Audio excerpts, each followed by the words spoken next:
sobre esse tema. A diferença é que faz a diferença. Vamos dizer juntos?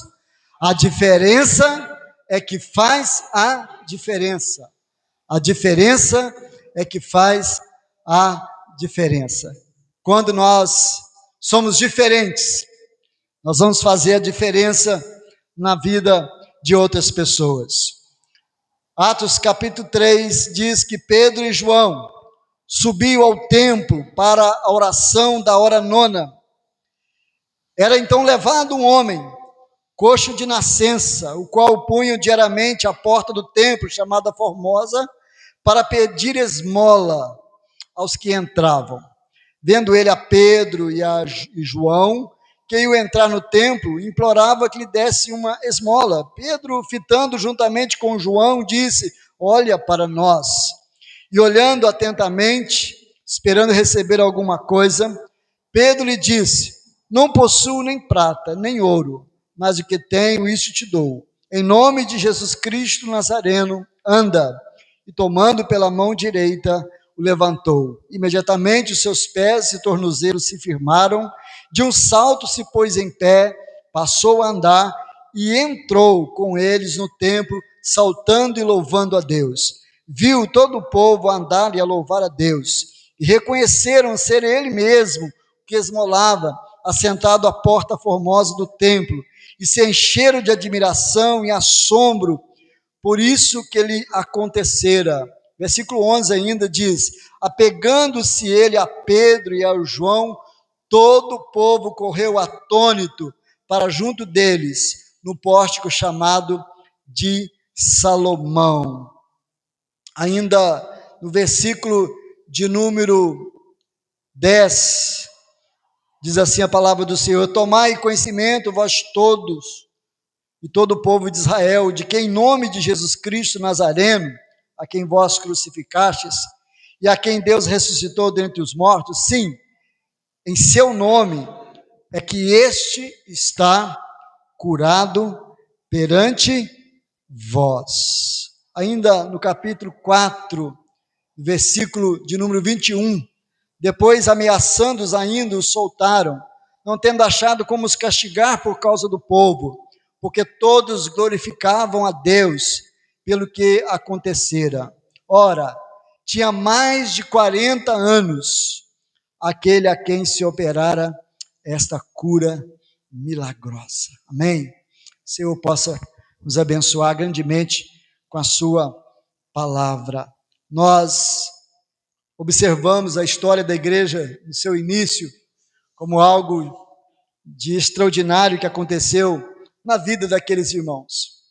Irmãos que outrora, mesmo na caminhada com Jesus, mesmo no dia a dia com Jesus, eram homens muitas vezes tímidos, eram homens que, de alguma maneira, em alguns momentos, duvidou da palavra de Jesus, outro que negou a Jesus, pessoas que, de algum momento, eram tímidas na fé, eram tímidas, no relacionamento com o Senhor, mas depois do derramamento do Espírito, no Pentecostes, daquela grande experiência, algo extraordinário começou a fazer diferença na vida deles, e a diferença de postura de cada um deles, irmãos, foi algo assim notório, não somente na vida dos líderes da igreja, principalmente Pedro, João, esses aos quais são citados aqui, mas em todos os apóstolos, não somente na vida dos líderes da igreja,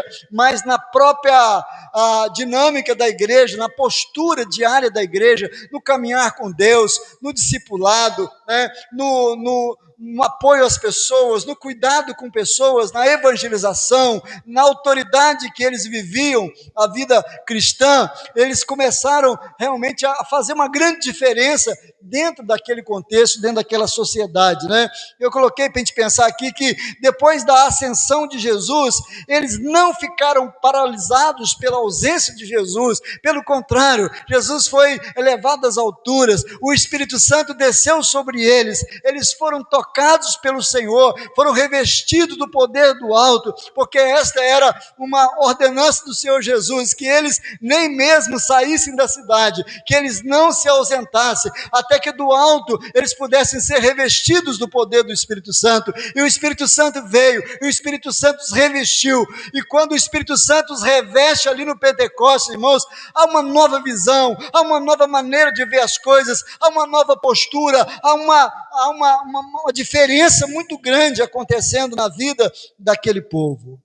Eles receberam uma missão, e essa missão foi cumprida. Jesus disse para eles: recebereis sobre vós o poder do Espírito Santo, sereis minhas testemunhas, tanto em Jerusalém, como Judeia, Samaria e até os confins da terra.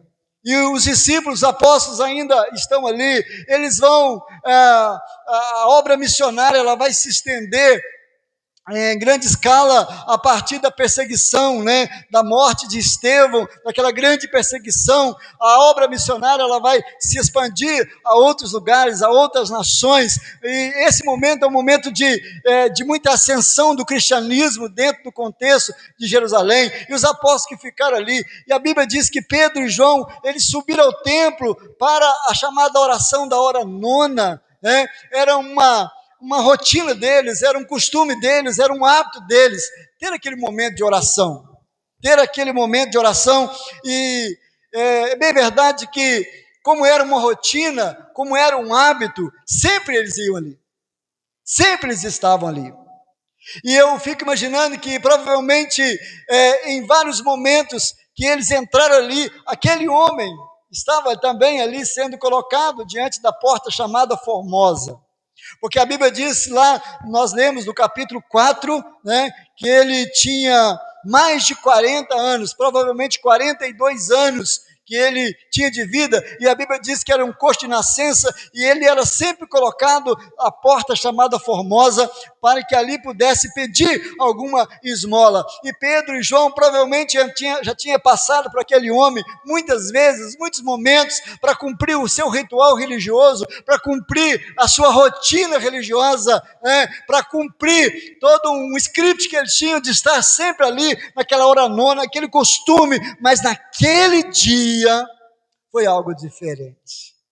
Nós sabemos que quando Pedro e João vão para a hora nona e se deparam com aquela situação, Deus os usa de uma maneira tão extraordinária, para que o homem seja restaurado, curado, para que o homem possa experimentar o poder do Evangelho. Naquele momento que Pedro e João estão entrando no templo, eles não estão ali para uma campanha, eles estão ali não fazendo uma programação especial, simplesmente dentro de vivendo a sua rotina de fé, mas no caminho eles encontram agora, se deparam com a situação que vai primeiramente mexer com eles e vai interferir diretamente na história de vida daquele homem. E o texto vai nos mostrar, irmãos, algumas lições da vida desse homem, da forma como os apóstolos agiram e dos resultados que nós encontramos nessa porção da palavra do Senhor. A primeira coisa que eu queria convidar os irmãos nessa noite, olharmos para esse texto e olharmos primeiramente para esse personagem, que a Bíblia não dá a ele nenhum nome, não sabemos o nome, né? Para nós, ele é um homem, nós não conhecemos pelo nome, embora com certeza ele tivesse um nome, e Lucas não registra o seu nome, talvez não tivesse conhecimento do seu nome, mas o texto vai dizer que ele sempre era colocado um homem que talvez para a própria religiosidade na época, era um homem sem história, era um homem sem relevância, e era colocado ali sempre, naquela porta formosa, para pedir esmola. E ele, a sua vida, a sua história de vida, passa a ser essa. Passa a ser uma história de um pedinte. E eu coloquei algo para a gente pensar aqui, irmãos, que às vezes ele é o retrato de muita gente hoje, que as pessoas elas podem se acostumar com uma vida de ruína por não conseguir enxergar outra possibilidade.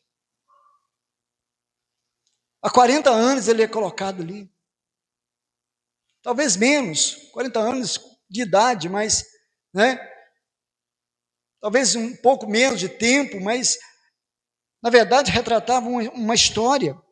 O texto diz que ele era um coxo de nascença, não se tratava de uma enfermidade recente, né? Todos os dias ele tinha uma rotina de estender as mãos para que alguém pudesse lhe dar alguma esmola. Todos os dias voltava para a mesma situação. Alguém o levava, alguém levava de volta para casa. No dia seguinte, alguém o pegava, levava novamente. Final da tarde, levava ele para casa. Isso anos, mais anos e outros anos. Talvez, olhamos para a vida desse rapaz, talvez o seu sonho não fosse nem andar mais, nem possibilidade de andar, né? Porque ele tinha nascido assim. Na verdade, o sonho dele ali, o desejo do coração dele era receber uma pequena esmola. Receber uma pequena esmola, uma pequena ajuda. Eu coloquei que quando uma situação ela dura tempo demais, podemos começar a acreditar que ela é permanente. Que vai ser sempre assim. E muitas pessoas acabam se adaptando, se acostumando a uma vida de ruína, porque não conseguem enxergar uma outra possibilidade de vida para ele. Ele está se acostumando há 40 anos, ele tem 40 anos de vida, é a mesma rotina, né? Ele já não espera transformação, ele já não espera algo novo, ele espera que quando ele estende a mão, alguém lhe agracie, alguém lhe abençoe, alguém tenha compaixão dele, alguém lhe dê uma oferta, uma esmola, porque quando uma situação ela dura tempo demais, às vezes nós passamos a começar a acreditar que ela é assim, e olhando para a vida desse rapaz, às vezes trazendo isso para os nossos dias, quantas pessoas estão assim, irmãos? Passando uma luta, passando um problema, vivendo uma situação difícil, e às vezes porque aquela situação está demorando a se resolver, a pessoa acaba no coração, admitindo que vai ser sempre assim, que não vai haver mudança, que não vai haver outra possibilidade, e aí a pessoa deixa de esperar a transformação e passa a administrar a própria ruína. Tem gente que passa a vida agora administrando apenas a ruína, administrando apenas o problema, porque não crê mais que algo novo, que algo diferente possa acontecer na vida da pessoa. Tem muitas pessoas que se acomodaram, né? Uma vida arruinada, uma vida familiar arruinada, é assim mesmo, nós vamos conviver o resto da vida assim, né? Uma vida talvez entregue aos vícios, né? Não tem jeito, não tem solução. Há pessoas assim até mesmo espiritualmente, né? Pessoas que caíram de alguma forma, pessoas que se prostraram, acostumaram-se com a vida sem crescimento, acostumaram-se com a falta de oração, muitos se acostumaram com a distância da palavra, outros se acostumaram com os conflitos, outros se acostumaram com os pecados não confessados, outros se acostumaram com uma fé sem alegria, e chega ao ponto de dizer, eu sou assim mesmo, minha família é assim, minha vida é assim, não tem jeito. Sabe por quê? Porque muitas pessoas se acostumaram com a vida que vivem, porque não creem mais em outra possibilidade. Assim é a vida desse rapaz. E nós precisamos, ao olhar para a nossa vida, tomar cuidado, para não transformar aquilo que Deus deseja transformar em algo simplesmente que nós aprendemos a conviver. Quem sabe eu estou falando com você nessa noite, que está convivendo com a situação, está administrando uma situação. Cuidado para você não se acomodar em cima daquela situação e viver em função dela. Você precisa crer que algo novo, algo diferente, algo transformador pode acontecer.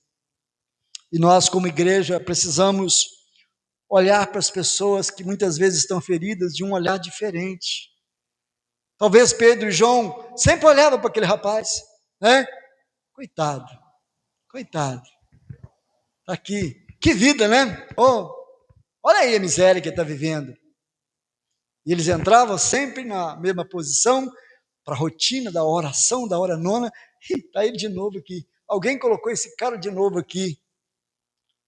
Deus nos convida a ter um olhar diferente para as pessoas. Não podemos olhar para famílias quebradas e simplesmente passar adiante. Não podemos olhar para pessoas afastadas de Deus e simplesmente tratá-las como uma espécie de paisagem, como isso não nos acomodasse. Pedro e João estão entrando ali agora, e a Bíblia diz que, vendo ele, a Pedro e João, que ia entrar no templo, implorava que lhe desse uma esmola.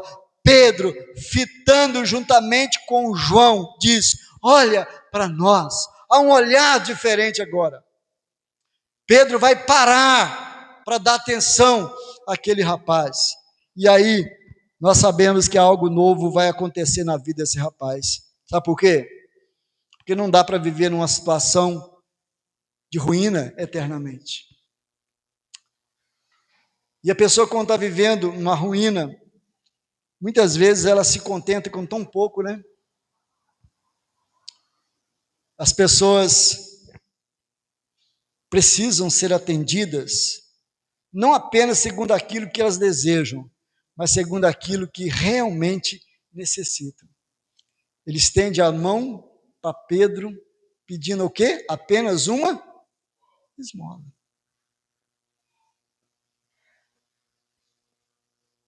É o que ela deseja. Uma esmola. Mas há um abismo muito grande entre o que ela deseja e o que ela necessita. Às vezes nós olhamos para muitas pessoas e vamos dar uma ajuda, pastor, fulano.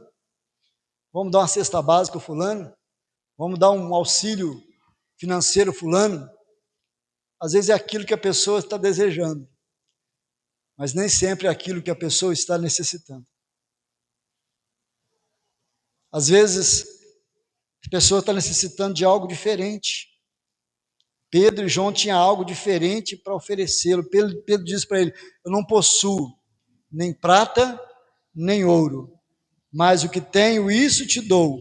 Em nome de Jesus o Nazareno, anda. Se Pedro tivesse simplesmente colocado algumas moedas na mão daquele homem, teria atendido o seu desejo imediato, mas não teria satisfeito a necessidade urgente da vida daquele homem. Presta atenção, se Pedro tivesse colocado uma esmola na mão dele, Pedro teria resolvido um problema, satisfeito um desejo imediato, né? Talvez a esmola resolveria o problema daquele dia. Mas o que Pedro tem para oferecer a ele é algo que vai resolver o problema da sua vida.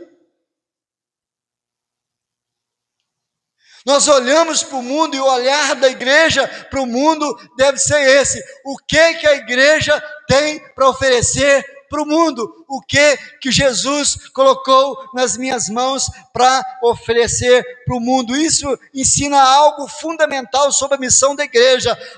A igreja precisa enxergar as necessidades das pessoas, e a maior necessidade é estar reconciliado com Deus. É isso que Pedro vai dizer: não tenho prata, não tenho ouro, mas o que eu tenho eu te dou. Em nome de Jesus Cristo, levanta aí, anda. E anda. Esse andar que Pedro está dizendo para ele envolve toda uma questão física. Sim, ele era coxo de nascença, sim, mas a palavra de Pedro, ela rompe as barreiras da questão física. Ela vai em um horizonte diferente, ela vai muito além do que restaurar uma condição de paralisia, né? da vida daquele homem de nascença, mas quando Pedro diz levanta e anda, está dizendo a tua vida pode caminhar para frente, a tua vida pode seguir para frente, a tua história pode ser diferente daqui para frente, algo de extraordinário vai acontecer. Paulo afirma que Deus estava em Cristo reconciliando consigo o mundo. Nós podemos aliviar os problemas das pessoas, mas, sobretudo, precisamos anunciar o Salvador. Queria que você prestasse atenção nisso. Como chamado da igreja, nós podemos ajudar as pessoas. E não vai faltar pessoas na rua, na vizinhança, na família, no nosso ambiente, por onde nós passamos, pessoas necessitadas. Pastor, nós devemos ajudar essas pessoas? Sim. Podemos ajudá-las? Sim. Mas nós precisamos ter um discernimento, e esse é o discernimento espiritual de Pedro, que nós precisamos oferecer a essas pessoas não apenas o que elas desejam, mas o que realmente elas necessitam. Anunciar Cristo ao coração dessas pessoas. Nós temos visto cada dia, né, uma geração de uma igreja que oferece tanta ajuda às pessoas.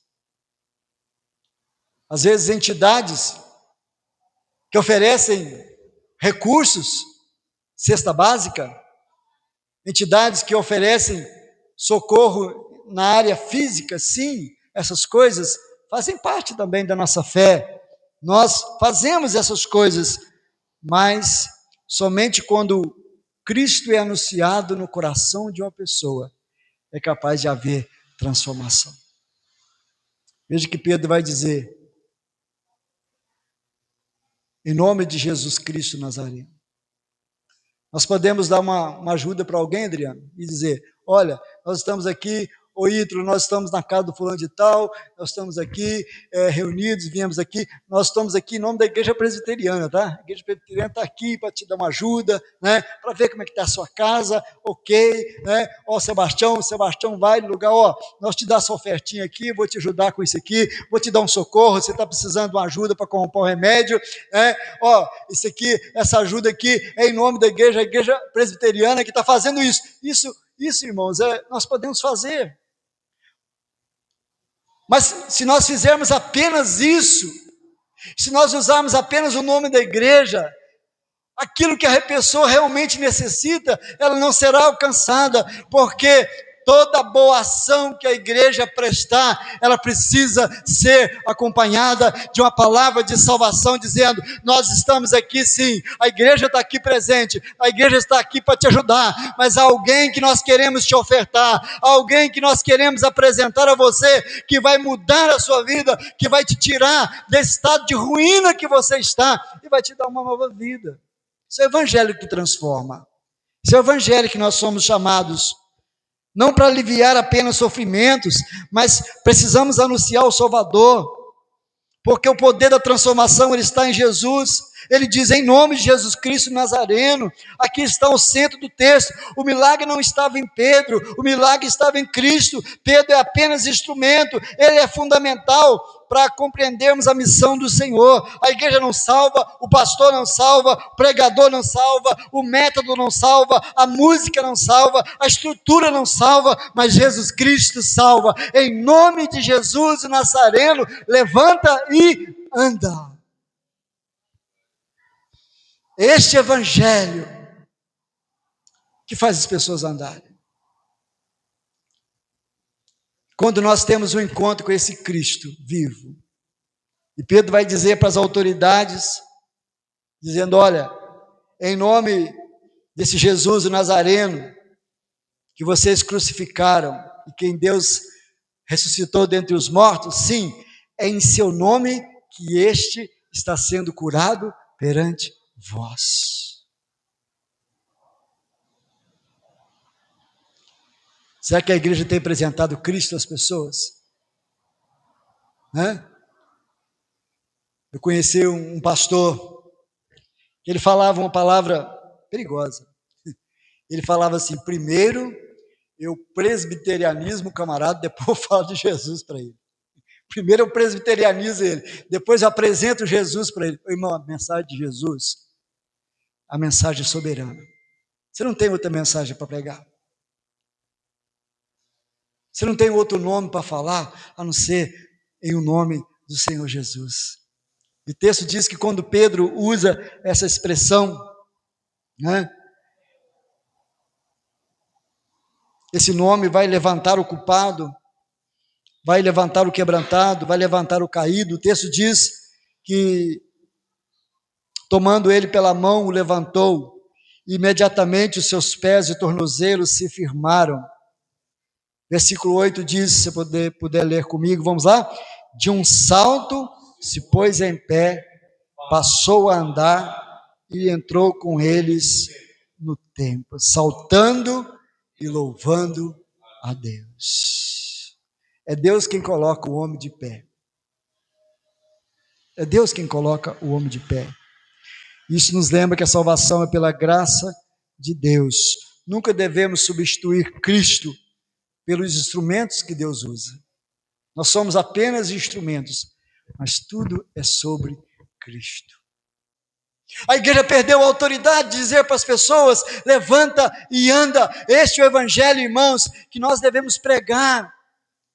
Por isso a diferença que faz a diferença, porque se nós formos diferentes na presença do Senhor, Deus vai nos usar para que as pessoas sejam levantadas. O evangelho que nós pregamos em Leopoldina, que nós pregamos, que vai aonde a mensagem for alcançando através das mídias, aonde essa mensagem for alcançar, nós pregamos a Cristo, porque Ele é o Deus que transforma qualquer pessoa, coloca qualquer pessoa de pé. Ele pode colocar a sua família de pé, Ele pode colocar a sua vida de pé, Ele pode restaurar a nossa vida espiritual, Ele pode nos fazer novo na presença dEle a cada dia. Tudo é possível.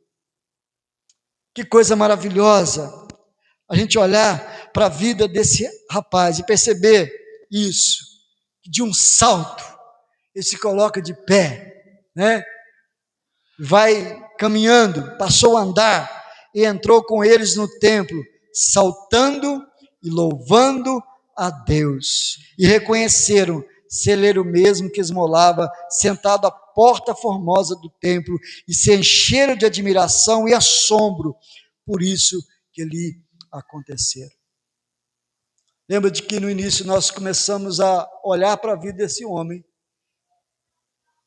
e ver que há pessoas que se acostumaram a uma vida de ruína, porque nunca enxergaram uma outra perspectiva. 40 anos, um homem esmola a porta formosa. Contrapartida, nós vamos ver os servos de Deus, uma postura diferente, dando a eles não o que ele desejava, que era uma esmola, mas dando a ele o que ele necessitava, que era uma palavra de salvação. Talvez a gente pudesse trocar ideias aqui nessa noite. Quantas pessoas você já ajudou? Pastor, precisando de mim, eu ajudo. Mas quantas pessoas foram transformadas através de uma palavra nossa? Essa é a questão. Não é o quanto as pessoas podem ser ajudadas naquilo que elas desejam ser ajudadas, mas o quanto a palavra que nós proclamamos pode levar a pessoa a uma transformação. E olhando para esse texto, irmãos, a gente observa algo muito especial, porque esse texto nos aponta uma terceira lição que eu queria destacar com os irmãos nessa noite, é que o encontro com Cristo, ele produz uma vida de adoração, discipulado e transformação. O texto diz claramente que ele se pôs em pé, passou a andar e entrou com eles no templo. O texto diz que ele se pôs em pé, passou a andar. Ok. Tem muita gente que recebe o milagre, não é verdade? Pessoas que estavam prostradas começam a andar. E a grande questão não é saber se a pessoa começou a andar. A grande questão é qual é a direção que a pessoa, em qual direção que a pessoa vai passar a andar. O texto diz que ele se pôs de pé, passou a andar. Até aqui, ele demonstrou algum tipo de transformação? Não. Aqui nós estamos vendo algum fruto de uma conversão verdadeira? Não. Nós podemos ver hoje muitas pessoas receberem grandes milagres. Podemos ver muitas pessoas sendo ajudadas, de repente estavam numa situação desfavorável, a Judite foi lá, ajudou a pessoa, né? A Isabela foi lá, ajudou a pessoa e tal. A pessoa agora, pastor, né? Está caminhando, está trabalhando, está direitinho. Essa é apenas uma parte de uma situação. Ele se levantou e começou a andar, a caminhar, algo que ele não fazia. Um milagre, primeiramente, na área física aconteceu, mas a grande transformação é vista em seguida. Passou a andar e entrou com eles no templo. A caminhada tem um endereço, a caminhada tem uma direção. A caminhada tem um propósito, e a Bíblia diz que ele não entra no templo simplesmente caminhando, ele entra no templo com eles, saltando e louvando a Deus. Versículo 11 vai dizer algo sobre esse rapaz, mais uma vez, que apegando-se ele a Pedro e a João, é um camarada que não vai desgrudar de Pedro e João agora. Sabe por quê?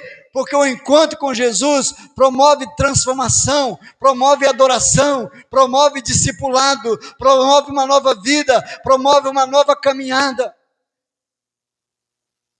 promove testemunho vivo, a ponto das pessoas se admirarem e reconhecerem, realmente este agora é aquele mesmo, né? Que estava aqui pedindo, e agora ele entra no templo, saltando de alegria, pulando, glorificando, louvando ao Senhor, porque é isso que o Evangelho faz com as pessoas, transformação, discipulado, caminhada, testemunho. O homem não recebeu simplesmente pernas novas, ele recebeu uma nova direção para a sua vida. Antes ele ficava do lado de fora, agora ele entra no templo. Antes ele dependia para alguém carregá-lo, agora ele caminha. Antes ele dependia que o outro carregasse, agora ele caminha. Antes suas mãos estavam estendidas para pedir, agora sua boca está aberta para louvar e exaltar o Senhor. Todo o encontro com Deus promove esse tipo de transformação. E a Bíblia diz que todos passaram a glorificar a Deus, reconheceram-se ele mesmo que esmolava a porta do templo e encheram-se de admiração e assombro por isso que lhe aconteceram. O texto vai dizer que apegando-se ele a Pedro e a João, todo o povo correu atônito para junto deles no pórtico chamado de Salomão. À vista disto, Pedro se dirigiu ao povo, dizendo, declarando no discurso de Pedro, denunciando a religiosidade da época e anunciando que Jesus Cristo é o mesmo. Por isso que Pedro vai dizer, olha, nós somos hoje interrogados, versículo 9 do capítulo 4, hoje nós somos interrogados a propósito do benefício feito a um homem enfermo, e do modo por que foi curado. Tomai conhecimento que em nome de Jesus Cristo Nazareno, a quem vós crucificastes, a quem Deus ressuscitou dentre os mortos, sim, em seu nome é que este está curado perante vós. Cristo nos salva, para que a nossa vida se torne um testemunho e uma influência a outras pessoas. Esse é o Evangelho que nós cremos. O Evangelho nos coloca no caminho. Passamos a pertencer a Cristo. Passamos a servi-lo. Eu não sei, a Bíblia não vai detalhar a história adiante desse homem. Mas o que nós vemos é um princípio de transformação, visualizado num homem que fica de pé e diz: agora eu pertenço a essa igreja. A ideia do pertencimento. Eu pertenço a esse lugar. Eu vou entrar com alegria, eu vou entrar saltando e louvando a Deus. Às vezes eu faço um paralelo, irmãos, entre a conversão desse homem e a conversão de muita gente. Muita gente que chega na igreja cabisbaixo, triste, e sai com a cara mais fechada do que chegou. Aquele camarada não tinha oportunidade de entrar, porque ninguém deixava ele entrar.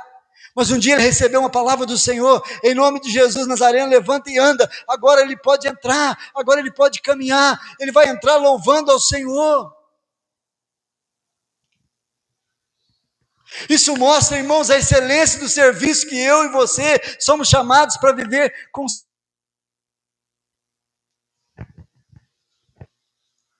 A forma como você e eu entramos aqui no templo diz muito sobre nós.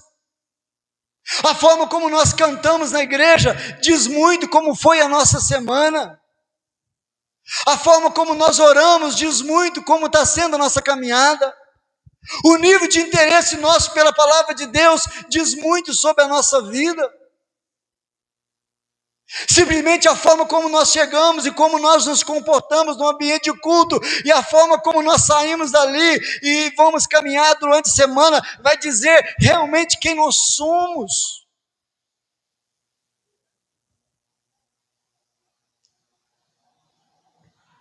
Às vezes, irmãos, muitas pessoas chegam cansadas na igreja. Estou falando dos membros da igreja. Chegam cansados. E às vezes é nítido olhar, às vezes na igreja, e perceber olhares cabisbaixos. Como o nível de desânimo está imperando naquele coração. Não tem ânimo para cantar, não tem ânimo para orar, né? Aquela coisa empacada. Sabe por quê? Porque viveu a semana inteira para si mesmo. Não orou, não leu a Bíblia, não buscou o Senhor. Domingo é dia de ir na igreja e quer dar o bagaço para Deus. Deus não aceita o bagaço de cada um de nós. Quando ele foi salvo, quando ele foi redimido, ele entrou no templo saltando de alegria e louvando o Senhor. Porque se eu e você demos melhor para Deus todos os dias, o domingo vai ser diferente na casa do Senhor. A forma como nós vamos entrar aqui, a forma como nós vamos sair daqui, a forma como nós vamos viver. Porque a diferença é que faz a diferença.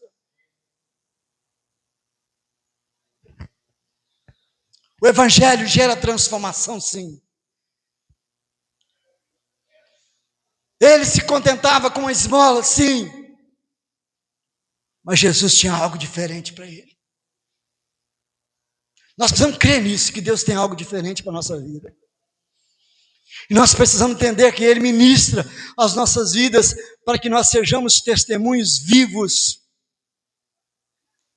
O nome desse cara foi parar, sabe aonde? No tribunal, lá no Sinédrio, quando Pedro e João são presos, são interrogados. O nome dele é citado. E Pedro vai dizer: vocês crucificaram a Cristo, vocês crucificaram a Ele, e é esse mesmo Cristo que possibilitou esse milagre acontecer na vida desse homem. Nós estamos sendo interrogados por causa de um homem que foi curado, porque foi tão notória a conversão dele. A minha conversão está sendo notória, a sua conversão está sendo notória, a nossa vida está fazendo diferença no dia a dia. Ou se nós estamos talvez como Pedro e João, no costume da rotina da nossa fé, entramos no templo, saímos do templo, entramos no templo, saímos do templo, tem gente ali, tem gente lá, mas nós não temos uma palavra para essas pessoas. Sabe por quê? Porque nos falta essa palavra. Então receba essa palavra nessa noite, em nome de Jesus, porque a palavra de Deus está na tua boca, a palavra de Deus está no teu coração. Deus te deu autoridade, irmão, em Cristo Jesus, para dizer para as pessoas: olha para nós, eu tenho uma palavra para você. Não tenho aquilo que você deseja, mas tenho aquilo que você precisa. Em nome de Jesus o Nazareno, você pode andar, você pode ser completamente curado. Você e eu somos instrumento de Deus na vida das pessoas, mas a autoridade é de Cristo Jesus. É a Ele que nós precisamos anunciar. Em momentos que você pode dar um conselho para a pessoa, procura fulano, um psicólogo, amém, glória a Deus. Procura uma ajuda ali, procura uma ajuda acolá, pode ser válido, mas acima de tudo, nós precisamos dizer, Jesus, dá jeito nessa situação, em nome de Jesus, o Nazareno, levanta e anda, levanta e anda. Essa palavra pode ser para você nessa noite, essa palavra pode ser para alguém que você vai levar durante essa semana, em nome de Jesus, sai dessa situação, não se acostume a ela, no nome de Jesus. Há pessoas, amados, necessitadas de ouvir essa palavra, em nome de Jesus. Levanta e anda. Eu quero concluir a nossa palavra nessa noite, desafiando os irmãos a andarmos com o Senhor. Paulo diz, andai nele. Colossenses vai nos dizer isso, andai nele. Andai em amor, andai como filhos da luz, andai no Senhor. E esse andar no Senhor nos faz entrar. Esse andar do Senhor nos faz fazer parte da família do Senhor. Que Deus nos abençoe, que Deus nos desafie a cada dia. Essa semana, provavelmente, você e eu vamos nos deparar, não na porta formosa, pode ser que seja na sua porta da sua casa, pode ser que seja na porta do ambiente onde você trabalha, pode ser passando pela Cotechipe, por Getúlio, por Cataguases, lá do Laranjal, onde você trabalha. Pode ser aonde você passar. Pode ser que vai ter alguém mendigando uma esmola. Mas eu não estou falando apenas de gente pobre, gente carente, desempregada, de você olhar para ele e dizer, lá vem mais um pedindo dinheiro para comprar carro. Não é desse tipo de situação. Nós precisamos ter um olhar de Deus, dizer que essa pessoa realmente precisa. O Senhor já me deu. E se o Senhor já me deu, eu preciso compartilhar com ela. Em nome de Jesus. Nazareno, levanta e anda. Porque dentro de uma religiosidade nossa, é tão mais cômodo para nós passarmos de largo. Fazemos cara de paisagem. Mas Deus nos chama a olhar com olhar de misericórdia. Pedro, fitando nele o olhar, disse para ele, agora você olha para nós. Ei, nós queremos que o mundo olhe para a igreja. O mundo, pastor, não quer nada com a igreja. Não quer nem olhar para o nosso lado. Mas antes de Pedro falar para ele, olha para nós, o texto diz que Pedro, fitando nele os olhos. Como que eu quero que as pessoas enxergam neste lugar? Como uma porta aberta para a restauração de vidas. Como eu quero que as pessoas enxerguem nesse lugar, um lugar de relevância, um lugar bom para viver, um lugar abençoado para viver, se eu não consigo olhar para elas. Porque quando eu olho com o olhar de Deus, eu tenho autoridade para dizer agora, olha para mim. Olha para mim. Nós queremos que as pessoas olhem para a igreja. Não, pastor, a igreja está aqui na rua, ninguém olha para a igreja. Passa aqui, vê uma placa, ninguém olha para a igreja.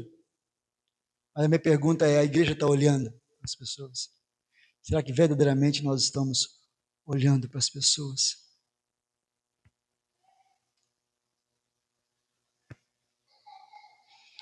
Uma vida cheia do Espírito Santo é muito mais do que cantar, gente. É muito mais do que ter dons.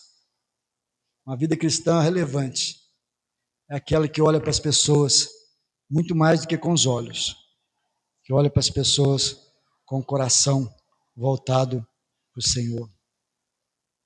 Vamos ficar de pé, vamos orar ao nosso Deus.